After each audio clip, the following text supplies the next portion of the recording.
Now, aha, yes, the stream does work. Alright, cool. Got that done. Streaming and capture the question. Alright. Cool. Alright, let's get this started then. 1, 2, 3. And do. Alright.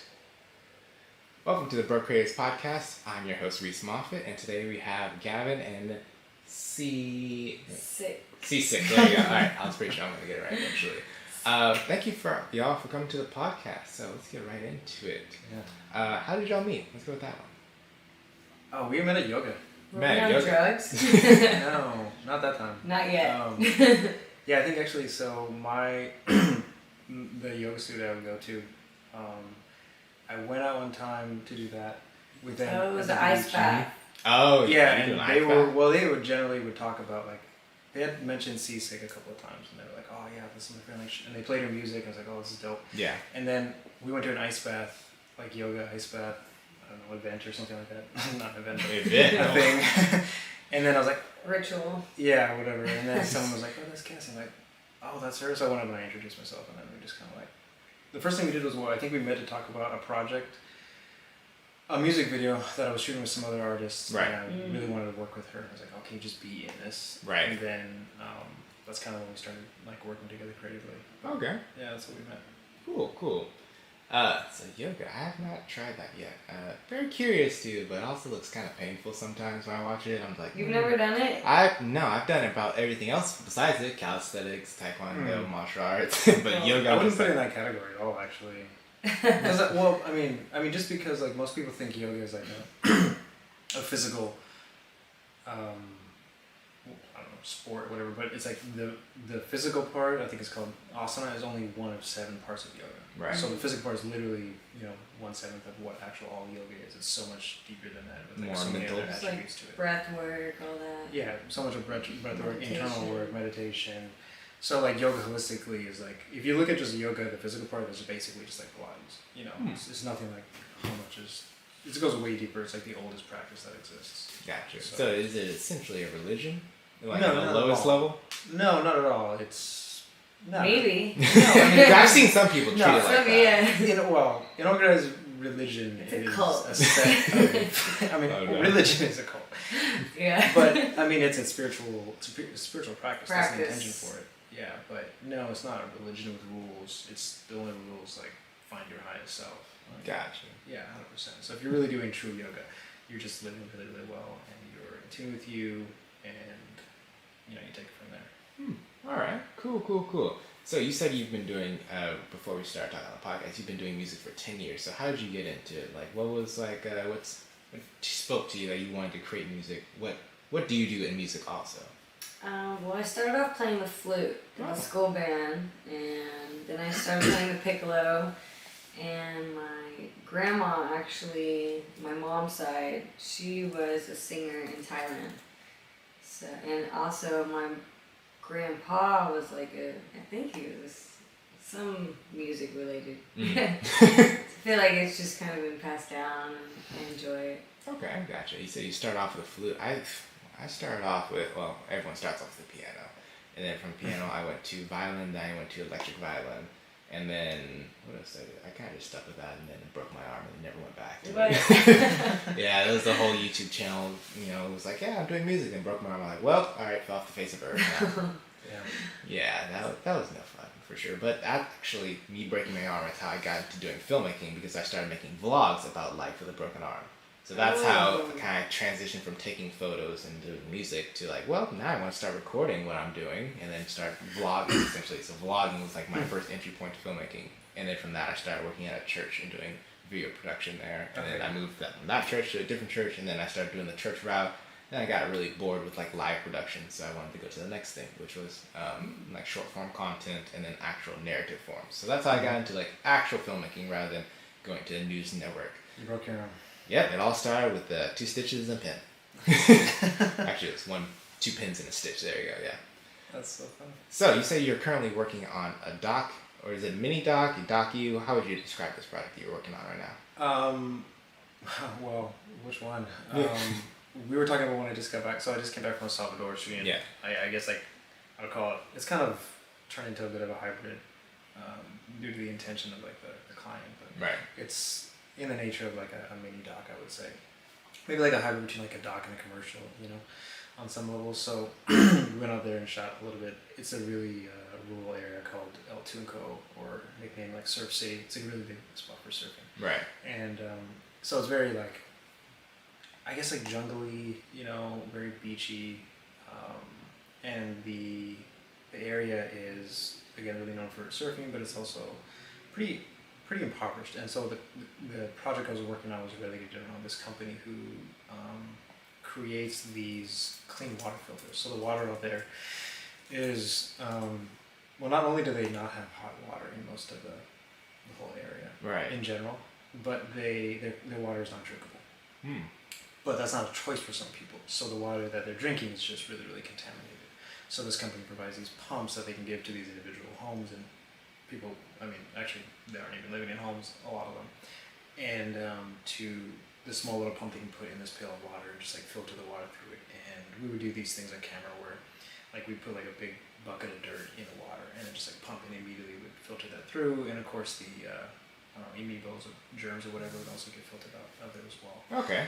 So that was like the client's, like that's their product, and so the project was around like what they're doing out there, and where they plan to go. And this project was actually postponed from like 2.5 years ago. So I originally got booked on this to go to like Guatemala City or Antigua, and then here in El Salvador, and then a couple other places. And then like 2 days before I shipped out, the pandemic closed down Oh the yeah. flights. Pandemic, lovely. So yeah, this was like a really old project that was like pre-pro was done like years ago, and we finally got to finish it up, and other things are back open There again. you go. And you got to film it with your new camera too.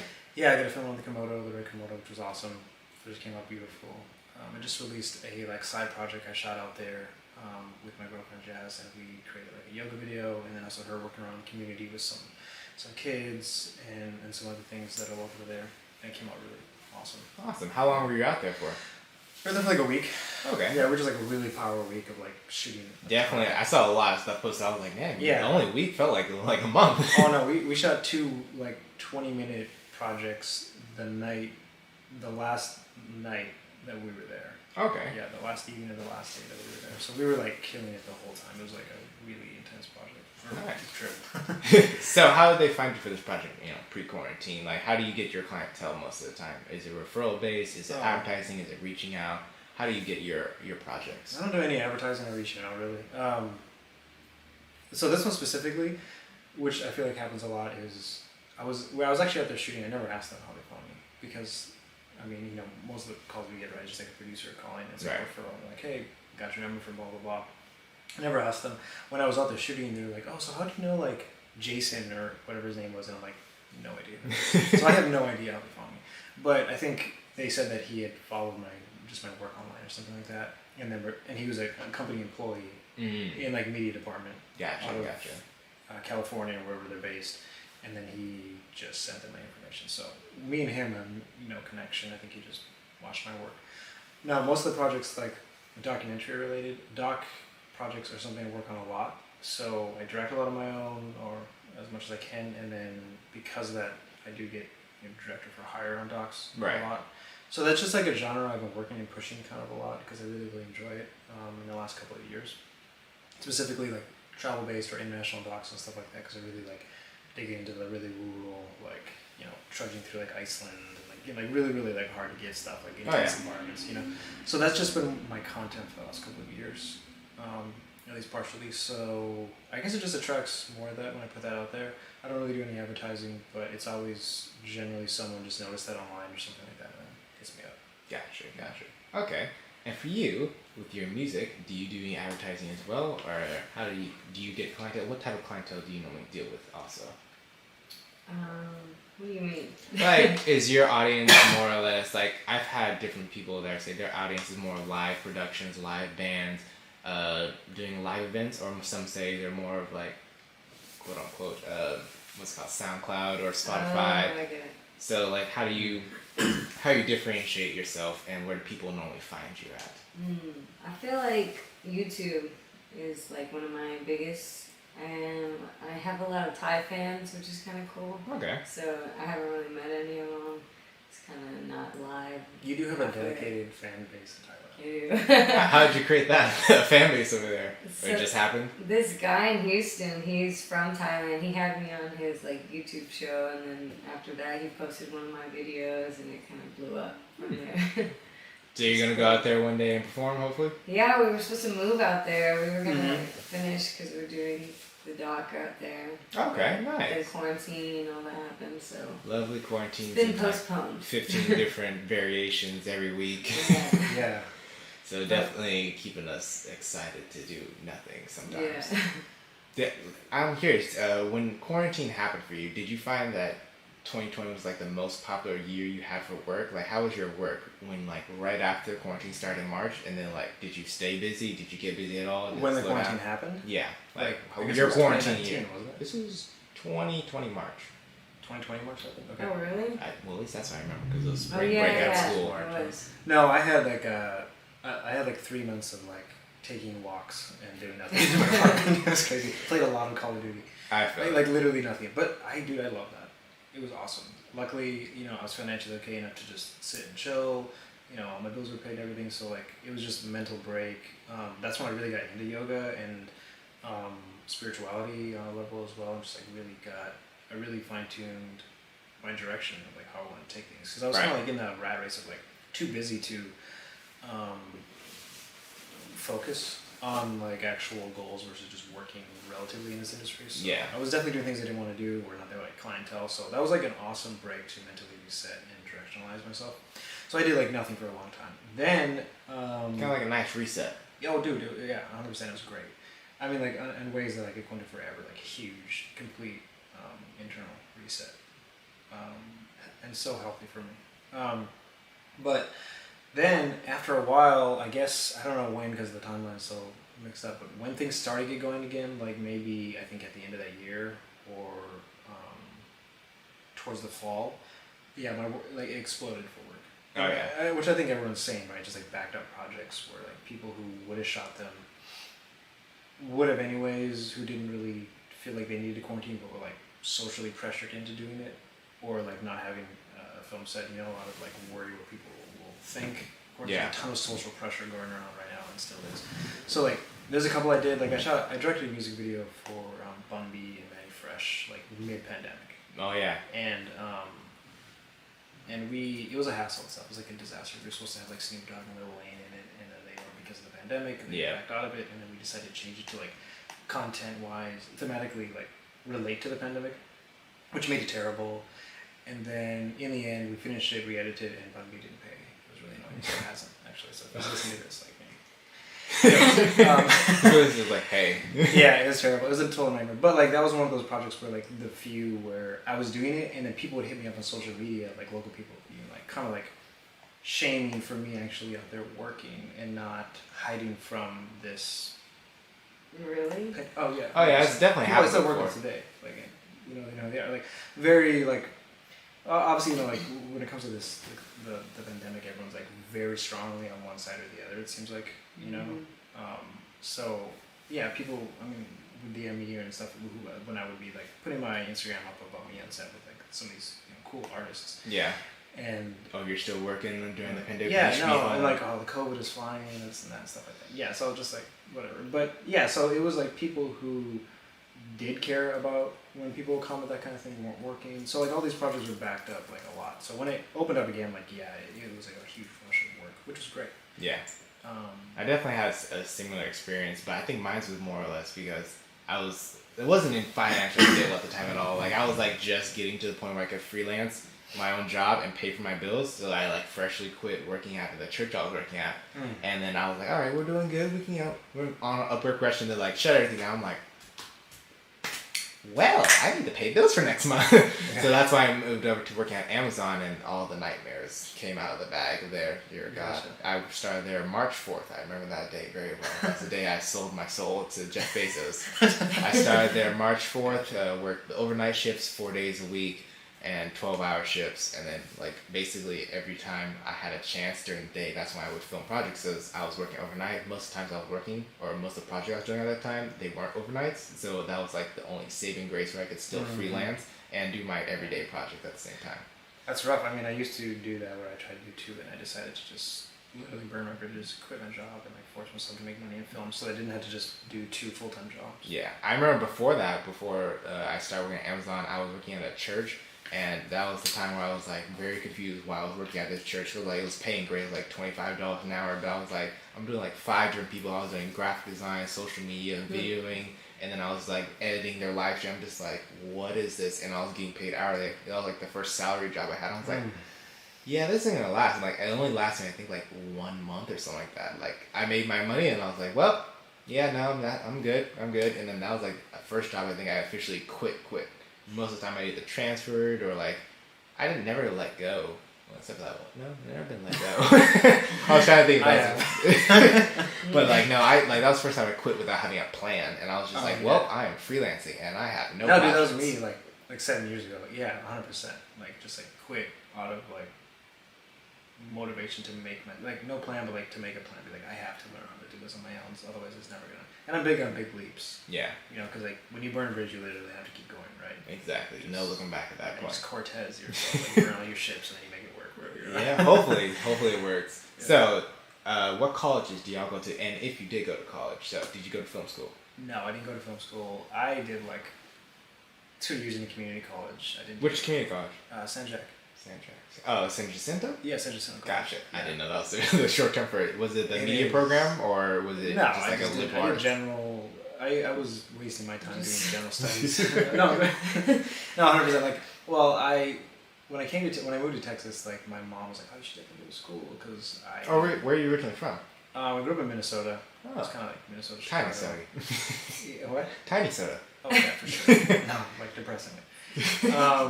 And like between that and Chicago, and so when I came here, my mom was like, "Oh, you should go to school, like a grown-ass adult, you know." And I was like, "No," but I did, and I hadn't done high school or anything like that, so I had like no education and preparation for college, so it was a nightmare for me to go there. Gotcha.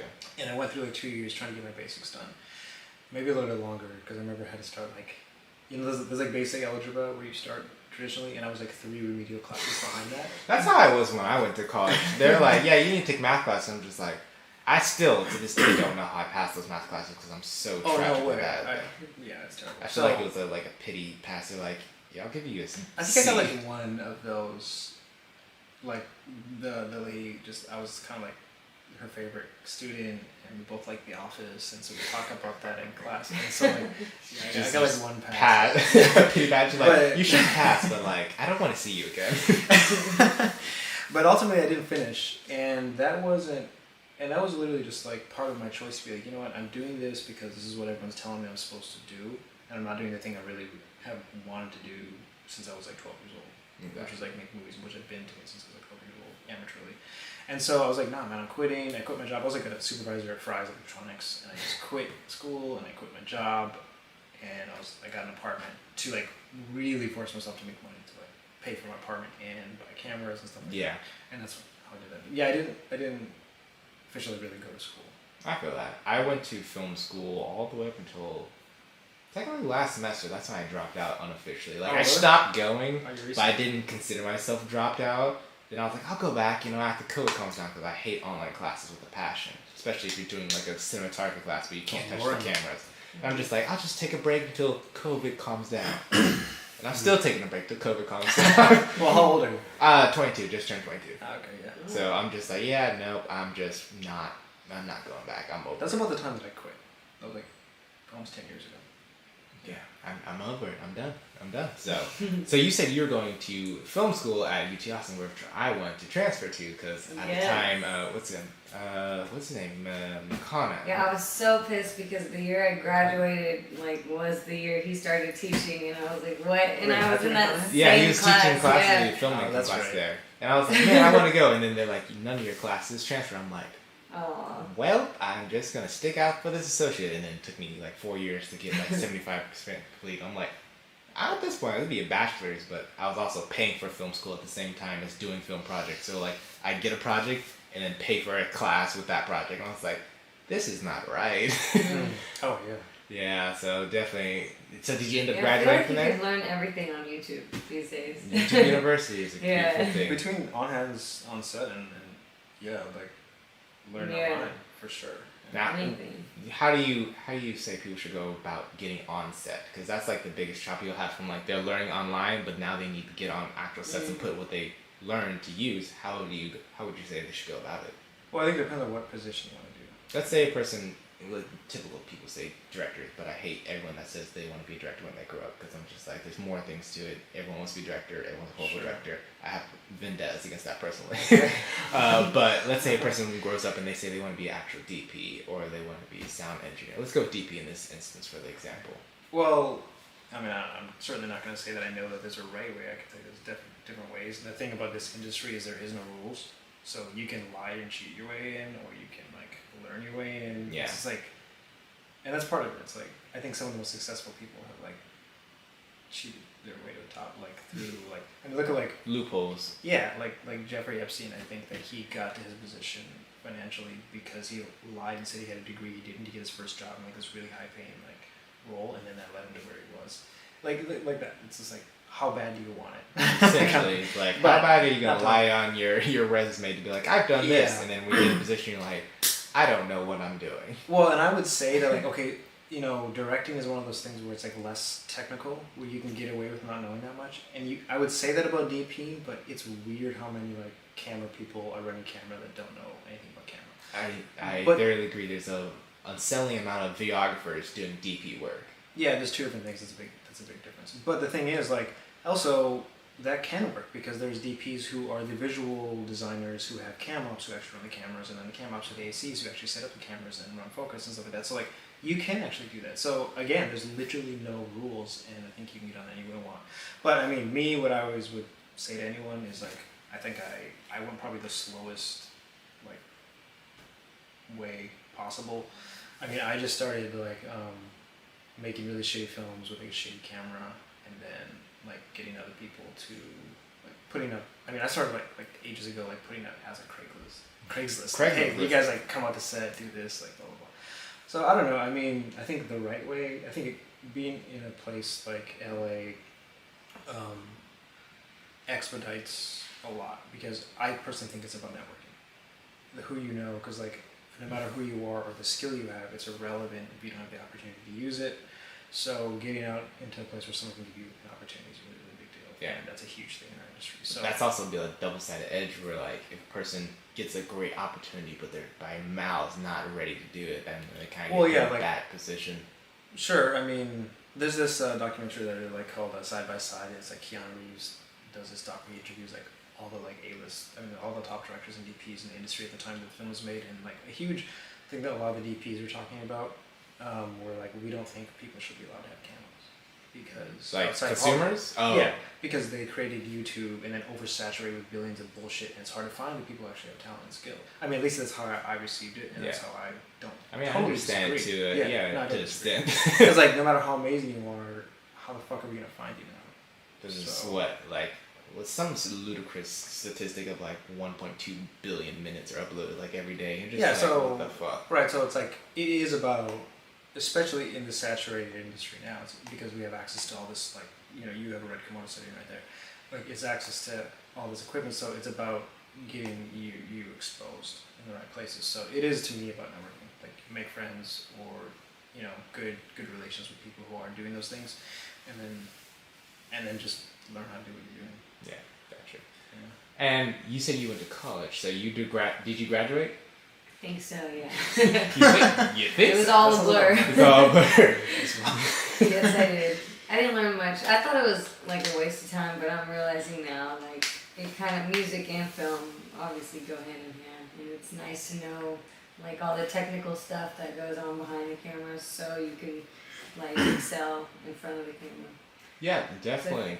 Because it allows me to be more a part of like the editing process, and because there's some artists that will just like be like, whatever, yeah, let's do this, and just kind of get flown away with whoever's directing it. But I like to have like a little bit of control. And, like, I always love how you like when you have music videos shot for your music that you are editing your own music videos, like you're color grading them yourself, and then you start learning your own beats. And so I always appreciate how you you literally know all the behind the scenes and like editorial stuff to like do it for yourself. Yeah. So that's really cool. What sucks about, like, I can do all these things, but I'm not like a professional in any of them. But it's better that you know about it, I because guess, there's most of the clients that we work with, or at least when it comes to music videos, they like have very little to like know to like negative information about filmmaking and the process of it. Because I'm dealing with that with the current client right now, where he's not too aware of the process of filmmaking and how you have to reach out to clients or reach out to models and like the proper route. So it definitely helps All that the you at little least things, like the pre-production. Like there's so much you can do in pre-production. So when you get on set, everything's easier and you're not changing in 2 minutes before you start rolling the camera. You know. I mean, you can get away with being a director like that, like of any department, because like as a director, you just hire everyone below you, just specialists in every other department. So That's a good director. They hire people that know more than them, so they can make them look 100%. good. Yeah, like exactly. Like, you just make it look like this. I mean, you know, there's technical directors and there's like artsy, whatever directors, but like you can get away with it as a director because you're just like, well, I just want to tell you how to make it feel, and then you make it that way to some extent. Then you got the super technical directors that borderline should be doing the job that they're saying because they're like running down to a T. Yeah, you have like your David Finchers with the DP is basically a body robot for him to like control.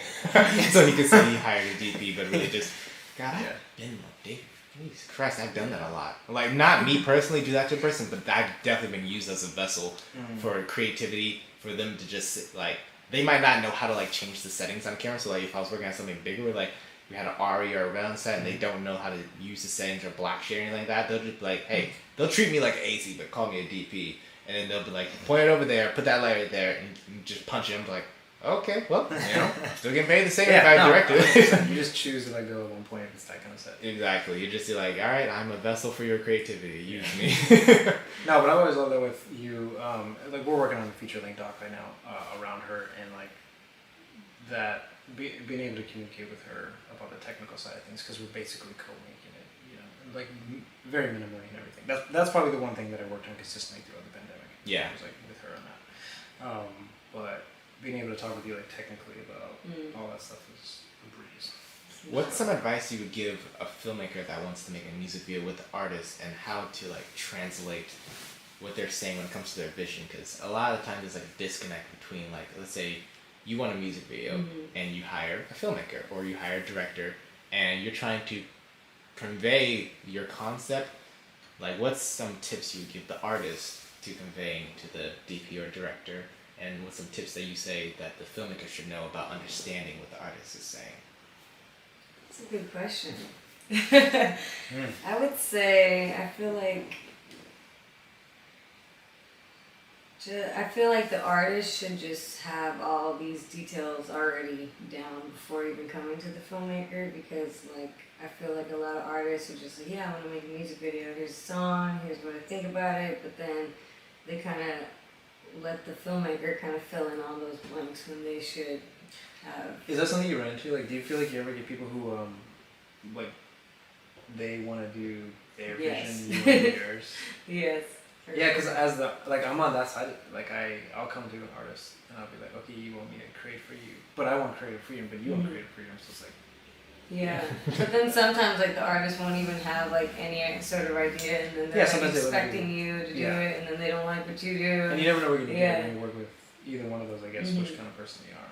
Yeah, but so I would say just like being organized and like really knowing what you want and having all that written down before even presenting it to the filmmaker. Do you ever let people do you ever go into a project letting the filmmaker like have creative freedom, or do you usually have a strong? You seem like you always have a really strong vision. Yes, but I was signed to a label like right when the pandemic hit. Actually, was it? Yeah, it was.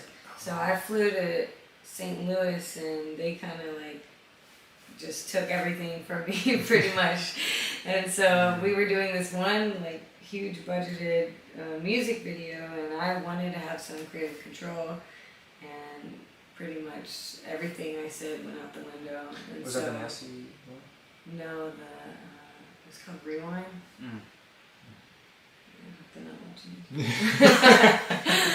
Fuck you. Send this to them. God. Sends exactly this time code. But yeah, so it was just like, I don't know, I felt like we did the video and it was just not me. And every idea I had just. That seems like the curse of a musician. Like, it's like you have to, I don't want to say have to, but so far you have to be willing to release like your hold if you want to like reach to the level like where production companies take you to the highest point you can get to. And then I see artists like, Normani, how she did the Wild Side video. Like, I don't really know the story, but in my head, I feel like that's the song that they chose to do like a huge budget for, and it kind of sucks because it's like a very sexualized song. Yeah. And like I'm sure she has more to her, but that's the one that they pushed and got Cardi B on, And so stuff like that as a female in the industry is also tough working with, because Did you have that happen to you? Yeah. With the one I was talking about, the Rewind song, Okay. yeah, they kind of sexualized me.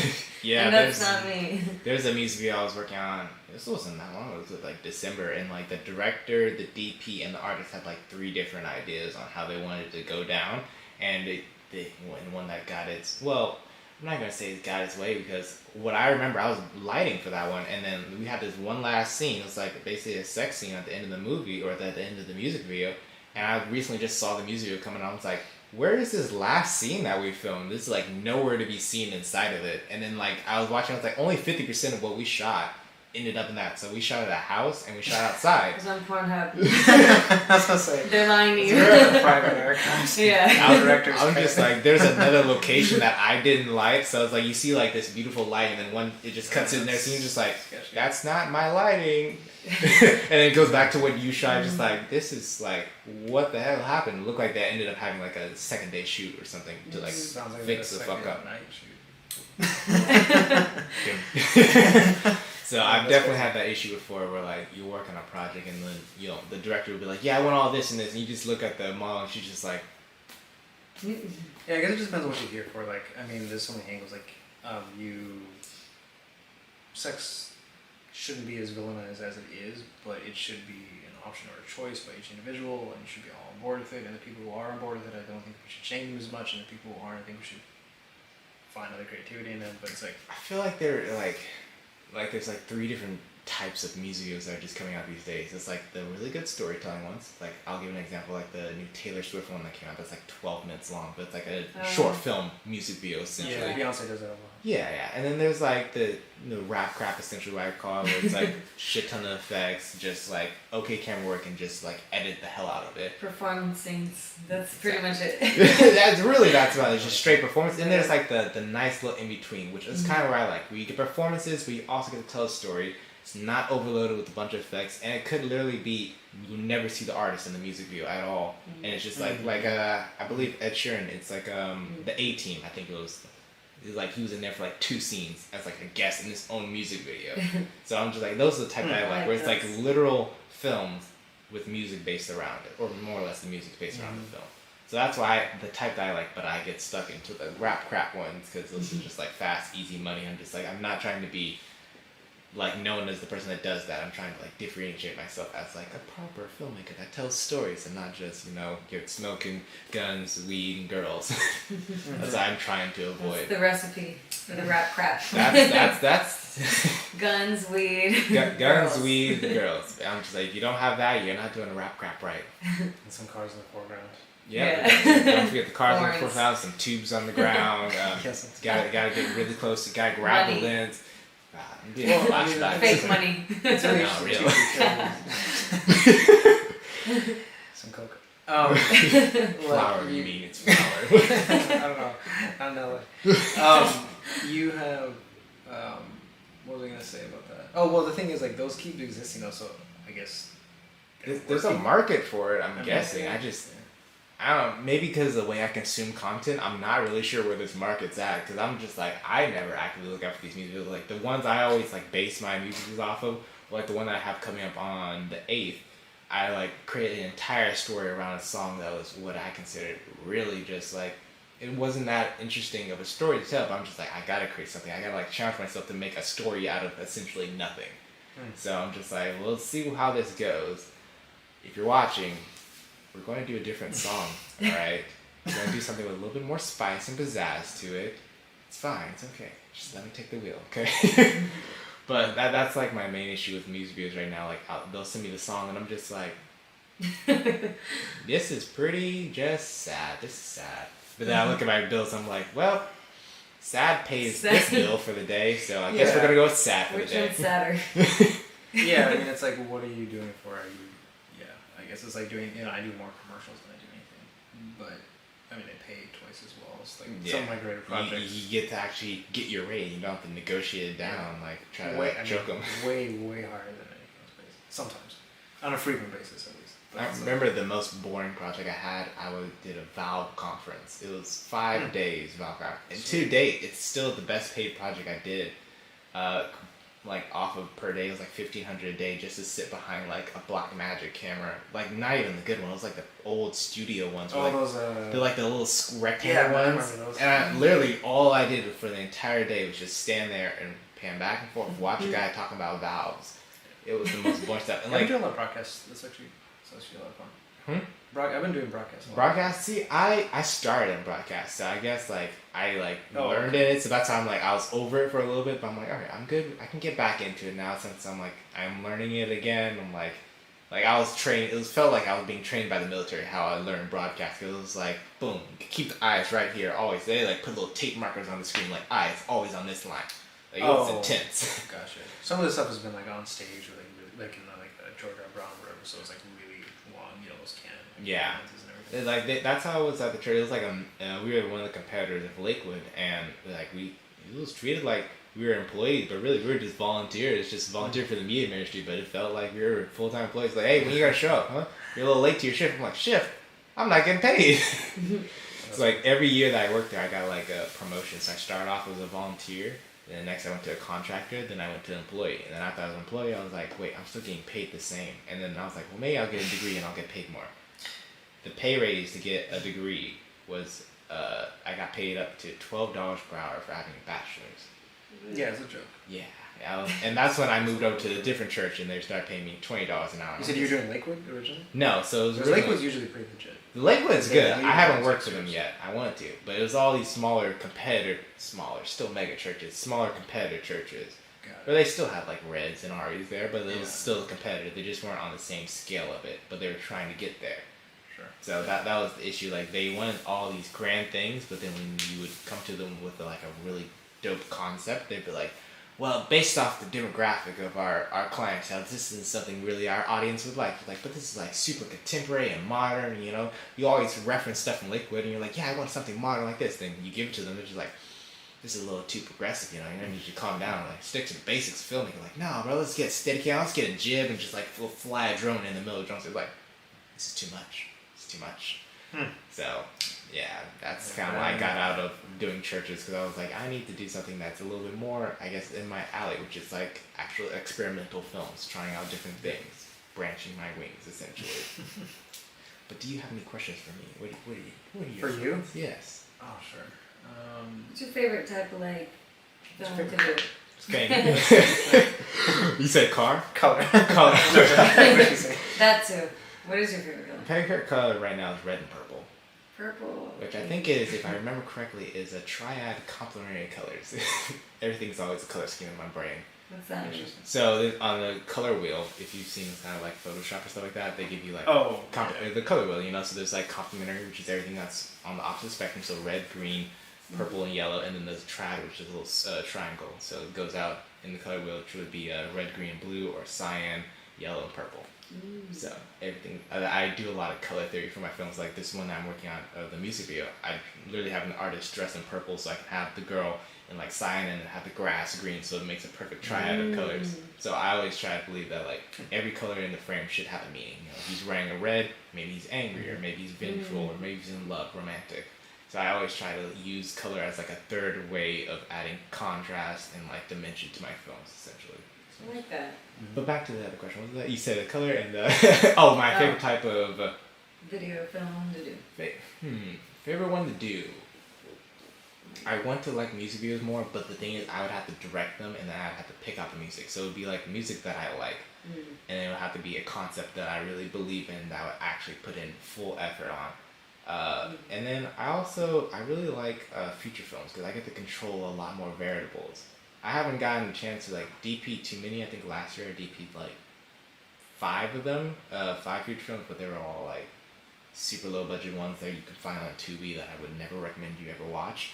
Because it was like that was like a low time in my life. I mean, you gotta get the experience out of you. I definitely got the experience. But I was in a place where they don't appreciate good quality. exactly. That's it, bro. That's how I felt. But I think I really enjoyed music videos, but like it's a very specific niche of music videos. I had to create, and I had to like create the whole concept. I don't call myself a director. I won't advertise myself a director, but I'll create the vision of it more on a DP side, and then I'll hire somebody else to like tell the artist how to act, how like body language, But I really want to just create the whole visual experience. So that's why I enjoy DPing so much.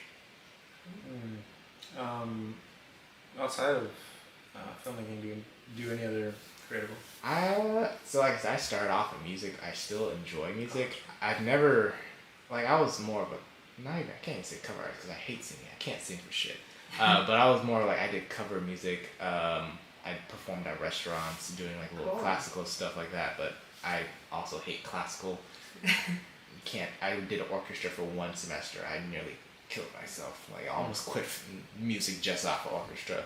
I was definitely more of a classical person. Have you ever heard of America Has Talent? So I did a variation of that for the group I was in. It was called 40 Test Talent. So what you did is you submit a video online, and it was like a 5-minute max video and a submission essentially for what your talent was. So it could be anything from music, magic tricks, speeches, debates, whatever.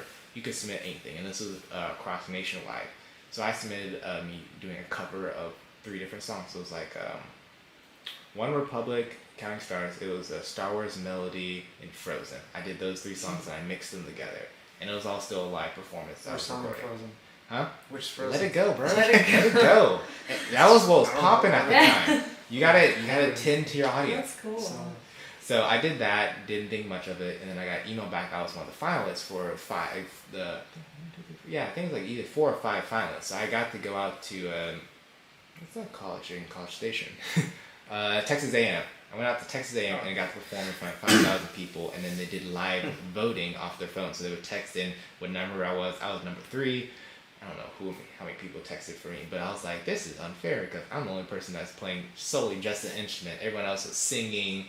They had like triads, and then they had like duos, and then one person singing a cappella, another person singing opera. I'm just over here playing an electric violin for a group of people. I'm just like, yeah, I'm not gonna win. Didn't win, but it was a fun experience. For sure. I did like being in front of the camera sometimes, but only in like very specific narratives like that. Like if it's performing an instrument or doing something that doesn't involve me talking, I'm totally fine with that. So that's kind of like my background before I got into filmmaking. Music, I was like, music is life, music is everything. I'm become a producer and stuff like that, and I was like, yeah, I'm good. I'll just enjoy it. I'll just sit back and enjoy music. We should definitely come out to one of her shows. I mean, they're lit, and we're often filming them. Yeah, no, they're awesome. Do you have any in Houston anytime soon? March 13th. March 13th. That's the Rodeo Little Wine Center. Oh, that one, Rodeo. That's right. Rodeo is the thing. I keep forgetting that. Yeah, no, we're often filming them because we're doing that future doc project on hers, about her, and then eventually we'll go to Thailand for it. Actually. Oh, nice. I've always kind of, the first place I left the country was to Mexico. And I'm hooked on it, and I'm just like, I gotta go every place now. I was gonna try to go to Iceland for my birthday. That didn't work out. You love Iceland. I had this whole trip planned out, the whole Golden Circle and everything. It was gonna take a week. It's gonna be beautiful. Yeah. Now that I have my camera, I'm just like, all right, I'm ready now. That was really what the visuals out there are like out of this world. I mean, literally, it feels like you're on Mars. I've heard that like golden hour is like what 3 hours long. Yeah, it's really long, and like it depends on when you go. I think it's like somewhere in the like June 20th or 24th or something like that, where the sun's like going down like really late, like 11 p.m. It comes up like 1 a.m. or something. It's like this weird point of the Earth where it's just like you're barely dipping under. So kind of like how Alaska has those times. Yeah, it's like we have like those really long days or whatever. It's on so a certain part of the year is like that, and of course like in January and then in the fall I think they have like the auroras, the northern lights and everything. Those are like the sky's just on fire. And that's definitely something I saw on film too.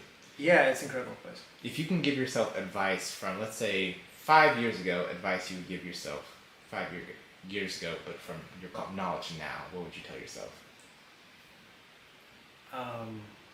Can I think about that when she answers?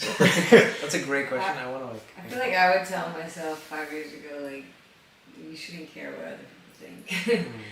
In any Just aspect. Yeah, and everything. Just do you, stay true to yourself, and fuck with it. Everyone else says, sorry, I don't know if we can cuss in here, but No, it's all good. bleep it. It's one of those buttons over there. I'm disabled it though, sadly. I think I would use my resources better. Like, I mean, I feel like I've been changing constantly for a long time, like every year, you know. And I think that if I look at how I put a lot of effort into things that I don't think I even valued at that time that much, and I put it towards something I do, which is like my career, things I want to create, I would have been so much further. So like I don't really want to call it a regret, but my like correction would just be like being more focused on the things like identifying things I really value, because I spent so much of my time or effort, like, I think, wasted on some level, making like even in ways of like investments and like building my future and stuff like that. I don't think it would just be about filmmaking, because I think like filmmaking is the thing I do for fun and for money. It's like it is part of my life. Yeah. It's a huge part of it. So that's included in that. But holistically, like, just spend so much time not progressing in the ways that I think would have really got me going. Like if I would have known so much more, like investing and financial, like crypto, like stuff like that I do now, like Yeah. how far I would have been in my life if I knew to do that now, which is one of the reasons why I help everyone I can with that. Like everyone I know, I've been setting them up on crypto and helping them out make that money, because it's like, dude, if I would have known this like 5 years ago, 10 years ago, the opportunity for me to do the thing that I love would be so much more available.